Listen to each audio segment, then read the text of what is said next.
একদিন নবীজি সাল্লাল্লাহু আলাইহি ওয়াসাল্লাম দেখলেন এক বৃদ্ধা মহিলা তার বাড়ির দরজার সামনে বসে আছেন। তার সামনে কিছু মালপত্র গুছিয়ে রাখা, মুখে চিন্তার ছাপ। তিনি ব্যস্তভাবে এদিক সেদিক তাকাচ্ছিলেন, যেন কোথাও যাওয়ার জন্য প্রস্তুতি নিচ্ছেন। যখন আল্লাহর নবী সাল্লাল্লাহু আলাইহি ওয়াসাল্লাম আল্লাহর বাণী প্রচার করতে শুরু করলেন যে আল্লাহ ছাড়া আর কেউ ইবাদতের যোগ্য নয়, তিনিই সর্বশক্তিমান, আর আমি মুহাম্মদ আল্লাহর রাসূল, তখন মক্কার কুরাইশরা তার বিরুদ্ধে শত্রুতা শুরু করল। কেউ বলতো তিনি একজন জাদুকর, নাউজুবিল্লাহ। কেউ বলতো তিনি একজন কবি, যিনি মিথ্যা কথা দিয়ে সরল মানুষকে ভুল পথে টানছেন। কিন্তু বিশ্বের শ্রেষ্ঠ ধৈর্যশীল নবীজি সাল্লাল্লাহু আলাইহি ওয়াসাল্লাম অসীম ধৈর্য ধরলেন, সমস্ত কষ্ট নীরবে সহ্য করলেন। একটি মুহূর্তের জন্য আল্লাহর পথে ডাকার কাজ থামালেন না। তার দৃঢ় বিশ্বাস আর অটল মনোবল ছিল পাহাড়ের চেয়েও শক্ত। কত মহান ছিলেন তিনি! সেই বৃদ্ধা তার বাড়ির উঠানে বসে এক দীর্ঘশ্বাস ফেলে নিজেই বিড়বিড় করে বলতে লাগলেন, না জানি যদি তার সাথে আমার দেখা হয়ে যায়, যদি সেই জাদুকর আমাকে কথা শুনিয়ে আমার মনও বদলে দেয়। তিনি মনে মনে কল্পনা করলেন সেই মুহাম্মদ সাল্লাল্লাহু আলাইহি ওয়াসাল্লাম নামের মানুষটির কথা, যার সম্পর্কে তিনি এতদিন শুনে এসেছেন। সবাই বলে তিনি মানুষের হৃদয়ে এমন কথা বলেন যা শুনলে কেউ আর তার থেকে মুখ ফিরিয়ে নিতে পারে না। না না, আমি আর এই শহরে থাকতে পারবো না, যত তাড়াতাড়ি সম্ভব এখান থেকে চলে যেতে হবে। ঠিক তখনই রাসূলুল্লাহ সাল্লাল্লাহু আলাইহি ওয়াসাল্লাম পথ দিয়ে যাচ্ছিলেন। বৃদ্ধাকে দেখে একটু থামলেন। তিনি বুঝতে পারলেন বৃদ্ধা কোথাও যাওয়ার প্রস্তুতি নিচ্ছেন, কিন্তু তিনি খুবই দুর্বল। মালপত্রগুলো বেশ ভারী দেখাচ্ছে। নবীজি স্নেহভরা কণ্ঠে বললেন, আম্মা, আপনি কোথায় যাচ্ছেন?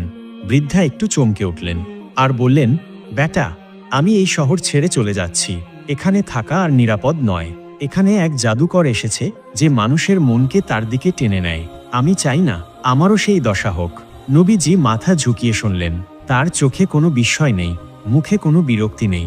তিনি বলেন, আম্মা, তাহলে কি আমি আপনাকে সাহায্য করতে পারি? আপনার বোঝা তো অনেক ভারী দেখাচ্ছে। বৃদ্ধা কিছুক্ষণ নবীজির দিকে তাকিয়ে রইলেন। এ কেমন তরুণ! আজকালকার যুগে কেউ কি কারো জন্য এত চিন্তা করে? তারপর অনেক চিন্তা ভাবনার পর তিনি বলেন, বেটা, যদি তুমি আমার এই মালপত্রগুলো আমার মাথায় তুলে দাও, তাহলে আমার বড় উপকার হয়।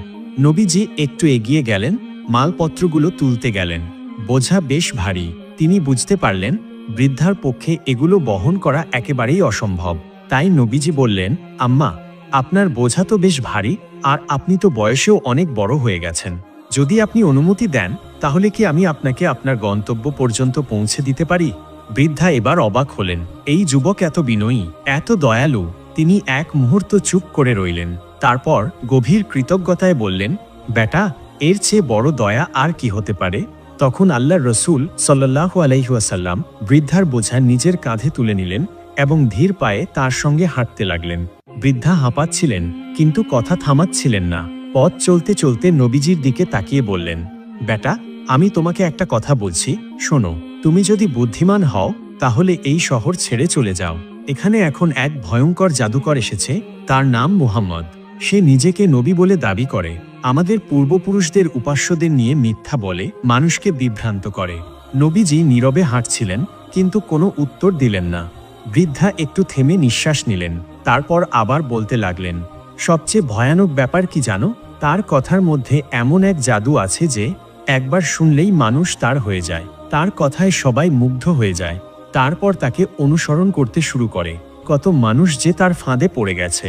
বৃদ্ধা অসহায়ভাবে মাথা নাড়লেন, যেন কত বড় একটা বিপদের কথা বলছেন। নবীজি নির্বিকারভাবে তার কথা শুনতে লাগলেন, যেন তিনি কিছুই শুনছেন না। বৃদ্ধা এবার একটু গম্ভীর স্বরে বললেন, বেটা, আমি সারা জীবন আমার মূর্তিদের উপাসনা করেছি। আমি চাই না যে শেষ বয়সে এসে আমার বিশ্বাস নড়বড়ে হয়ে যাক। আমার পূর্বপুরুষেরা যেভাবে জীবন কাটিয়েছে, আমিও সেভাবেই কাটাতে চাই। আমি চাই না ওই মোহাম্মদের কথায় বিভ্রান্ত হয়ে যাই। আমি তোমাকেও সতর্ক করে দিচ্ছি, তার থেকে দূরে থাকো। এইভাবে পুরো রাস্তা জুড়ে বৃদ্ধা একনাগারে মুহাম্মদ সাল্লাল্লাহু আলাইহি ওয়াসাল্লাম এর বিরুদ্ধে অভিযোগ করতে লাগলেন। তিনি নানা কটু কথা বললেন, অপমান করলেন, বারবার সাবধান করলেন যেন নবীজির ধারে কাছেও না যান। কিন্তু রাসূলুল্লাহ সাল্লাল্লাহু আলাইহি ওয়াসাল্লাম একটিও কথা বললেন না। তিনি কেবল মাথা নিচু করে হাঁটছিলেন, কাঁধে বৃদ্ধার বোঝা বহন করছিলেন, যেন কিছুই ঘটেনি। অনেকক্ষণ পর বৃদ্ধা তার গন্তব্যে পৌঁছে গেলেন। নবীজি ধীরে ধীরে তার বোঝা নামিয়ে রাখলেন, যেন বৃদ্ধা কষ্ট না পান। তারপর ফিরে যাওয়ার জন্য প্রস্তুত হলেন। বৃদ্ধা বিস্মিত হয়ে বললেন, বেটা, তুমি কে? তুমি তো তোমার নামও বললে না। এতটা পথ আমার বোঝা বহন করলে একবারও বিরক্ত হলে না, কিছু বললে না। আমি আমার পরিবারের সবাইকে বলবো যে আজ এক তরুণ আমাকে এমনভাবে সাহায্য করল। রাসূলুল্লাহ সাল্লাল্লাহু আলাইহি ওয়াসাল্লাম মৃদু হেসে বললেন, আম্মা, নাম জেনে কি হবে? আপনার কাজ তো হয়ে গেছে, এটাই যথেষ্ট। বৃদ্ধা ছিলেন নাছোড় বান্দা। তিনি মাথা নাড়লেন, না না, আমি তোমার নাম জানতেই চাই। এত ভালো একজন মানুষ, এত দয়ালু, তোমার নাম তো জানতেই হবে। নবীজি এবার একটু থামলেন, তারপর নরম স্বরে বললেন, আম্মা, যাকে তুমি সারাটা রাস্তা গালমন্দ করছিলে, অপমান করছিলে, যার সম্পর্কে তুমি বলছিলে সে একজন জাদুকর, যার নাম মোহাম্মদ, আমিই সেই মোহাম্মদ রাসূলুল্লাহ। বৃদ্ধা বিস্ময়ে স্তব্ধ হয়ে গেলেন। যেন এক মুহূর্তের জন্য তিনি বিশ্বাসই করতে পারছেন না। গলা শুকিয়ে এলো, ঠোঁট কাঁপতে লাগলো। তিনি একবার নবীজির মুখের দিকে তাকালেন, আবার একবার নিজের কাঁপতে থাকা হাতের দিকে। বৃদ্ধা কাঁপা কণ্ঠে বললেন, তুমি ই মোহাম্মদ? নবীজি সাল্লাল্লাহু আলাইহি ওয়াসাল্লাম নরম হেসে মাথা ঝুঁকিয়ে বললেন, হ্যাঁ আম্মা, আমি ই মোহাম্মদ। বৃদ্ধা এক ধাক্কায় যেন চুপসে গেলেন। তার মনে পড়ে গেল পুরো পথের কথা। কিভাবে তিনি নবীজিকে একের পর এক কটু কথা বলেছেন, কিভাবে তিনি মুহাম্মদ সাল্লাল্লাহু আলাইহি ওয়াসাল্লামকে জাদুকর, মিথ্যাবাদী বলে গালমন্দ করেছেন। অথচ সেই মানুষটি বিন্দুমাত্র প্রতিক্রিয়া না দেখিয়ে তার বোঝা বহন করলেন, বিনা বাক্যে তার কথাগুলো শুনলেন, এমনকি তার গন্তব্য পর্যন্ত পৌঁছে দিলেন। বৃদ্ধার চোখ দিয়ে গরম অশ্রু ঝরতে লাগল। এতক্ষণ যার বিরুদ্ধে তিনি কথা বলছিলেন, যাকে তিনি ভয় পেতেন, সেই মহান হৃদয়ের মানুষটি তার পাশে দাঁড়িয়েছিলেন, একটিবারের জন্যও নিজের পরিচয় দেননি। তিনি আর দাঁড়িয়ে থাকতে পারলেন না। কাঁপতে কাঁপতে রাসূলুল্লাহ সাল্লাল্লাহু আলাইহি ওয়াসাল্লামের পায়ের কাছে নত হয়ে বসলেন। হাত দুটি নবীজির পায়ের ওপর রেখে কেঁদে ফেললেন। অশ্রুসিক্ত কণ্ঠে বললেন, আমি সারাটা পথ তোমার সম্পর্কে কটু কথা বলেছি, তোমাকে অপমান করেছি, অথচ তুমি আমার জন্য কিছু বলনি, উল্টো আমার বোঝা কাঁধে তুলে নিয়েছ। আমার কি জানা উচিত ছিল না যে সত্যিকারের মহান ব্যক্তিরাই এমন হয়? নবীজি নম্র কণ্ঠে বললেন, আম্মা, আপনি কিছু জানতেন না, তাই তো বলেছিলেন। আর যে জানে না তাকে যদি ধৈর্য ধরে বোঝানো যায়, তাহলে সে একদিন সত্য উপলব্ধি করবেই। বৃদ্ধার কান্না থামছিল না। তিনি দীর্ঘশ্বাস ফেলে গভীর বেদনায় বললেন, আমি ভুল করেছিলাম। আমি এতদিন মিথ্যা শুনেছি, আমাকে এতদিন ভুল শিখানো হয়েছে। মুহাম্মদ, আমি এখন বুঝতে পারছি তুমি সত্য ও ন্যায় পরায়ণ। তুমি নিশ্চয়ই আল্লাহর প্রেরিত রাসূল। তিনি উঁচু কণ্ঠে বললেন, আমি সাক্ষ্য দিচ্ছি আল্লাহ ছাড়া আর কোনো উপাস্য নেই, এবং আমি সাক্ষ্য দিচ্ছি যে তুমি মুহাম্মদ আল্লাহর রাসূল। এমনি আরেকটি ঘটনা। মক্কার কুরাইশ বংশের এক নামকরা নেতা ছিল আবু লাহাব। তার আসল নাম ছিল আব্দুল উজ্জা, কিন্তু তার মুখ সবসময় লালচে থাকত, যেন আগুনের শিখা জ্বলছে। তাই লোকে তাকে আবু লাহাব, অগ্নিশিখার জনক বলে ডাকত। কিন্তু সে ছিল ইসলামের সবচেয়ে বড় শত্রু। নবীজি সাল্লাল্লাহু আলাইহি ওয়াসাল্লামের আপন চাচা হয়েও প্রথম দিন থেকেই তার দাওয়াতের বিরোধিতা করে আসছিল। যতবার নবীজি ইসলাম প্রচার করতেন, আবু লাহাব ততবার তার পেছনে গিয়ে লোকদের বিভ্রান্ত করত। একদিন নবীজি সাল্লাল্লাহু আলাইহি ওয়াসাল্লাম আল্লাহর নির্দেশে মক্কার বিখ্যাত সফা পাহাড়ে উঠে দাঁড়ালেন। মক্কায় এটা ছিল প্রচলিত রীতি, যখন কেউ জরুরি কিছু ঘোষণা করতে চায় তখন এই পাহাড়ে উঠে ডাক দিত। নবীজি সাল্লাল্লাহু আলাইহি ওয়াসাল্লাম সেদিনও জোরে জোরে ডাক দিলেন, হে কুরাইশ গোত্রের লোকেরা, তোমরা সবাই এখানে আসো। এই ডাকে মক্কার লোকেরা দ্রুত জড়ো হয়ে গেল। সবাই আগ্রহী হয়ে উঠল। নবীজি সাল্লাল্লাহু আলাইহি ওয়াসাল্লাম যখন দেখলেন লোকেরা মনোযোগ দিয়ে শুনছে, তখন তিনি বললেন, বলো তো, যদি আমি বলি যে এই পাহাড়ের ওপাশে এক বিশাল বাহিনী লুকিয়ে আছে, যারা তোমাদের আক্রমণ করতে আসছে, তোমরা কি আমার কথা বিশ্বাস করবে? লোকেরা একসঙ্গে জবাব দিল, অবশ্যই, তুমি তো কখনো মিথ্যা বলনি। সবাই নিশ্চিন্ত ছিল, কারণ নবীজি সাল্লাল্লাহু আলাইহি ওয়াসাল্লাম ছিলেন আল আমিন, বিশ্বস্ত। তার জীবনে কেউ একটাও মিথ্যা শোনেনি। ঠিক তখনই নবীজি সাল্লাল্লাহু আলাইহি ওয়াসাল্লাম বললেন, তাহলে শোনো, আমি তোমাদের সতর্ক করতে এসেছি। তোমাদের রব এক আল্লাহ, তার কোনো অংশীদার নেই। আমি তোমাদের জন্য এক কঠিন দিনের শাস্তির ব্যাপারে সতর্ক করছি। নবীজির কথা শুনে সবাই এক মুহূর্তের জন্য স্তব্ধ হয়ে গেল। কিন্তু আবু লাহাব প্রচণ্ড রেগে গেল। সে ভীষণ চিৎকার করে উঠল, তোমার সর্বনাশ হোক, এজন্যই আমাদের এখানে ডেকেছ? এরপর সে দম্ভ ভরে নবীজিকে উপহাস করল আর বিরক্ত হয়ে সেখান থেকে চলে গেল। এই ঘটনার পরেই আল্লাহ তাআলা আবু লাহাবের বিরুদ্ধে কুরআনে এক শক্তিশালী আয়াত নাজিল করলেন। আবু লাহাবের 2 হাত ধ্বংস হোক এবং সে নিজেও ধ্বংস হোক। সূরা আল মাসাদ আয়াত 1। এই আয়াত নাজিল হওয়ার পর আবু লাহাব আরও ক্ষিপ্ত হয়ে উঠল। সে নবীজিকে দমিয়ে রাখার জন্য আরও বেশি বাধা দিতে লাগল। নবীজি সাল্লাল্লাহু আলাইহি ওয়াসাল্লাম যখন কোনো বাজারে যেতেন, আল্লাহর পথে ডাক দিতেন, তখন আবু লাহাব লোকদের বলতো, এই লোক পাগল, এর কথা শুনো না। কখনো বলতো, এ আমার ভাইয়ের ছেলে, আমি জানিয়ে মিথ্যাবাদী। লোকেরা যখন নবীজিকে নামাজ পড়তে দেখত, তখন আবু লাহাব সেখানে গিয়ে ব্যঙ্গ করত এবং বলতো, এই লোক তোমাদের বিভ্রান্ত করছে। সে এক আল্লাহর ইবাদত করতে বলে তোমাদের পূর্বপুরুষদের পথ থেকে সরাতে চায়। আবু লাহাবের স্ত্রী উম্মে জামিলও ছিল ইসলামের কঠোর বিরোধী। সে ছিল আবু সুফিয়ানের বোন, অর্থাৎ সে ছিল এক শক্তিশালী ও সম্ভ্রান্ত নারী। নবীজি সাল্লাল্লাহু আলাইহি ওয়াসাল্লাম ও মুসলিমদের কষ্ট দেওয়ার জন্য উম্মে জামিল নানা ষড়যন্ত্র করত। যতবার নবীজি মানুষকে ইসলামের দিকে ডাকতেন, উম্মে জামিল ঠিক ততবার তার পথে বাধা হয়ে দাঁড়াত। সে কেবল নিজের স্বামী আবু লাহাবকে সহায়তা করত না, বরং নিজেও সক্রিয়ভাবে নবীজি ও তার সাহাবীদের কষ্ট দেওয়ার জন্য নানা ফন্দি আঁটত। সে গোপনে গিয়ে নবীজির চলার পথে ধারালো কাঁটা, শুকনো কাঁটাযুক্ত ডালপালা ফেলে রাখত। বিশেষ করে রাতের বেলা সে রাস্তার এক কোণে দাঁড়িয়ে থেকে নিশ্চিত করত যেন কাঁটাগুলো ঠিক সেই জায়গায় পড়ে যেখানে দিয়ে নবীজি হাঁটেন। তার আশা ছিল যখন রাসূলুল্লাহ সাল্লাল্লাহু আলাইহি ওয়াসাল্লাম সকালে বের হবেন, তার পায়ে কাঁটা ফুটবে, তিনি ব্যথা পাবেন, রক্ত বের হবে। কিন্তু নবীজি সাল্লাল্লাহু আলাইহি ওয়াসাল্লাম কখনো অভিযোগ করতেন না। তিনি ধৈর্য ধরতেন। তিনি শুধু রাস্তা পরিষ্কার করতেন আর আল্লাহর কাছে দোয়া করতেন, হে আল্লাহ, তুমি সত্যকে সুপ্রতিষ্ঠিত করো। উম্মে জামিল শুধু কাঁটাই ছড়াতো না, তার মুখ থেকেও বের হতো বিষের মতো কথা। নবীজি যেখানে যেতেন, সে তার পেছনে গিয়ে লোকদের বলতো, এই লোক মিথ্যাবাদী, একজন জাদুকর, ওর কথা শুনলে সবাই বিপথে চলে যাবে। কুরআনের সূরা আল মাসাদ নাজিল হওয়ার পর সে এত রেগে গেল যে একদিন সে হাতে বড় একটা পাথর নিয়ে নবীজি সাল্লাল্লাহু আলাইহি ওয়াসাল্লামকে আঘাত করতে এলো। তখন নবীজি সাল্লাল্লাহু আলাইহি ওয়াসাল্লাম কাবা চত্বরে আবু বকর রাদিয়াল্লাহু তাআলা আনহু এর পাশে বসেছিলেন। কিন্তু আল্লাহর কুদরতে উম্মে জামিল তাকে দেখতে পেল না। সে শুধু আবু বকরকে দেখল এবং বলল, তোমার সাথী মুহাম্মদ কোথায়? আমি ওকে হত্যা করব। বদরের যুদ্ধ যখন হলো, তখন আবু লাহাব নিজে যুদ্ধে যায়নি।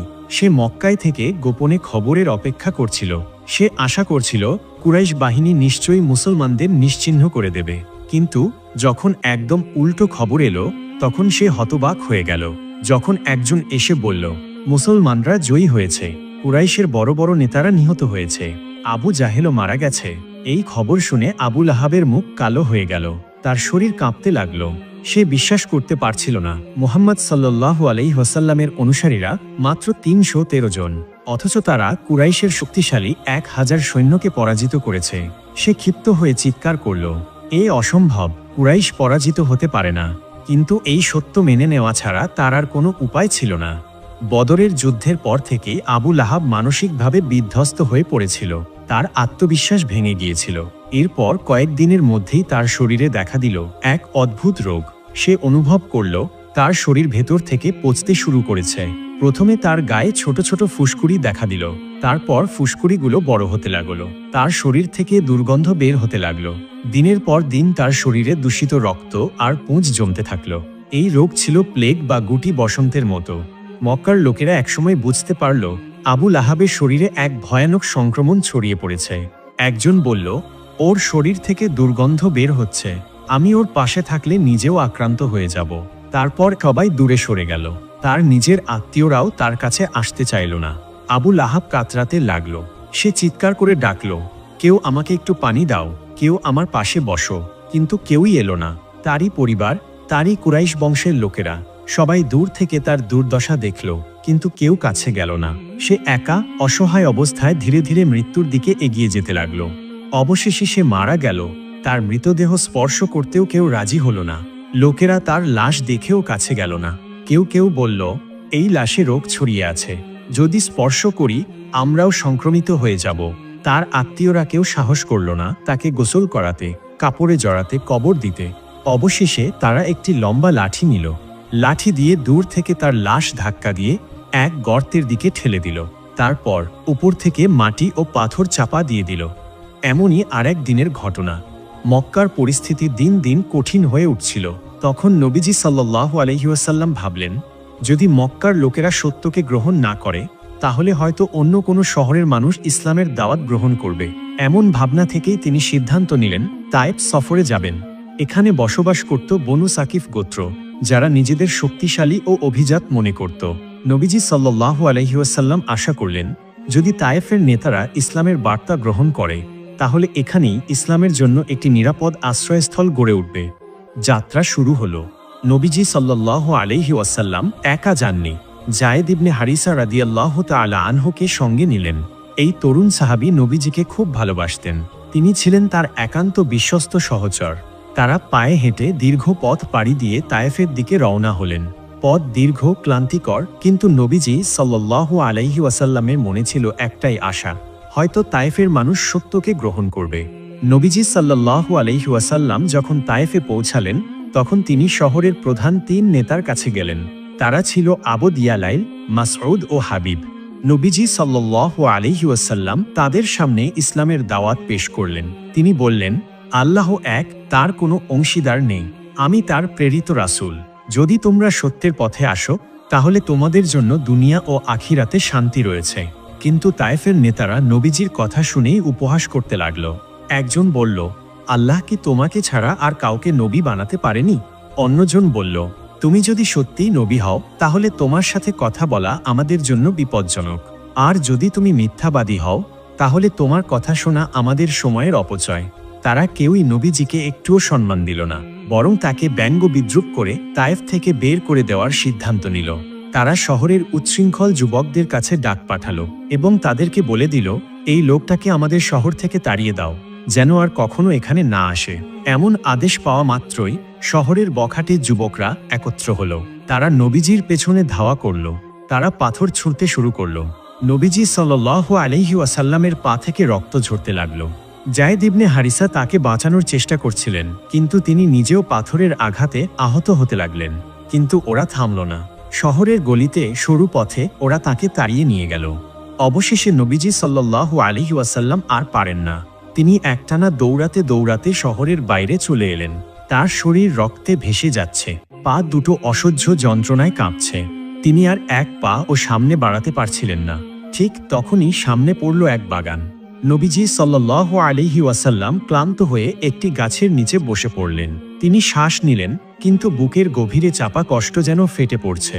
যায়েদ রাদিয়াল্লাহু তাআলা আনহু পাশে বসে কাঁদছিলেন।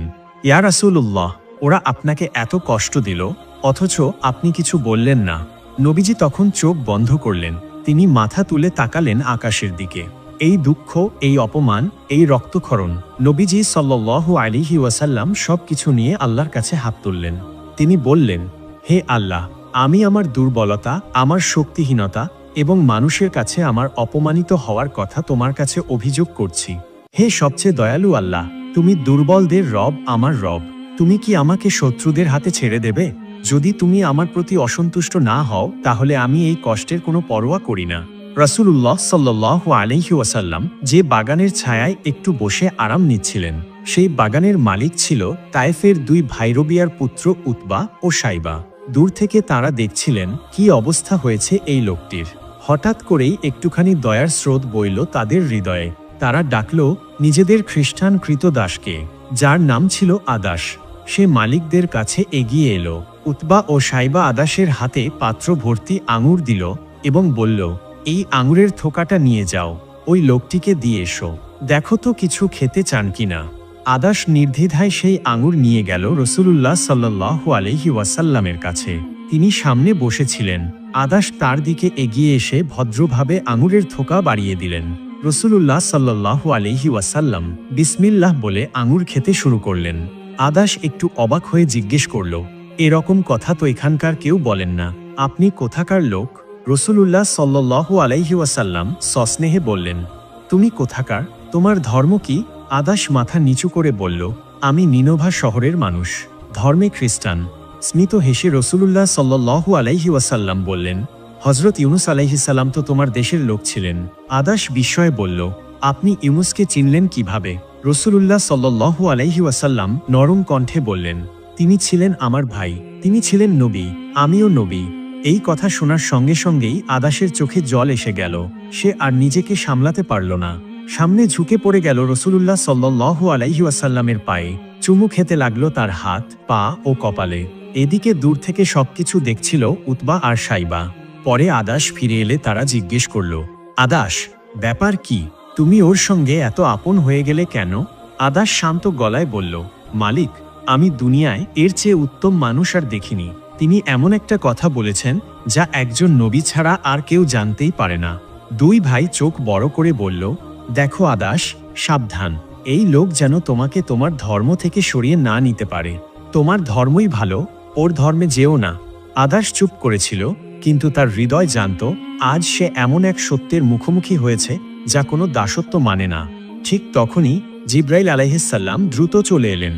তিনি নবীজিকে সালাম দিলেন এবং বললেন, হে রাসূল, আপনার প্রতি আল্লাহর সালাম ও শান্তি বর্ষিত হোক। আপনার জন্য পাহাড়ের ফেরেশতা এখানে এসেছে। আপনি চাইলে সে এই তায়েফবাসীদের ধ্বংস করে দিতে পারে। এরপর পাহাড়ের ফেরেশতা সামনে এলেন। তিনি বললেন, হে মুহাম্মদ, যদি আপনি চান তাহলে আমি এই দুই পাহাড়কে একত্রিত করে তায়েফবাসীদের পিষে ফেলব, যেন তাদের আর অস্তিত্ব না থাকে। যদি নবীজি একবার অনুমতি দিতেন তাহলে তায়েফ এক নিমেষেই মাটির সঙ্গে মিশে যেত। কিন্তু তিনি ফেরেশতাদের বললেন, না, আমি চাই না তারা ধ্বংস হোক। তারা যদি ধ্বংস হয়ে যায় তাহলে দিনের দাওয়াত নিয়ে আমি কাদের কাছে যাব? তো এই ছিল আজকের ভিডিওটি যদি আপনাদের ভালো লেগে থাকে তাহলে অবশ্যই লাইক করবেন এবং এমন আরও ভিডিও পেতে আমাদের চ্যানেলটিকে সাবস্ক্রাইব করবেন। আসসালামু আলাইকুম।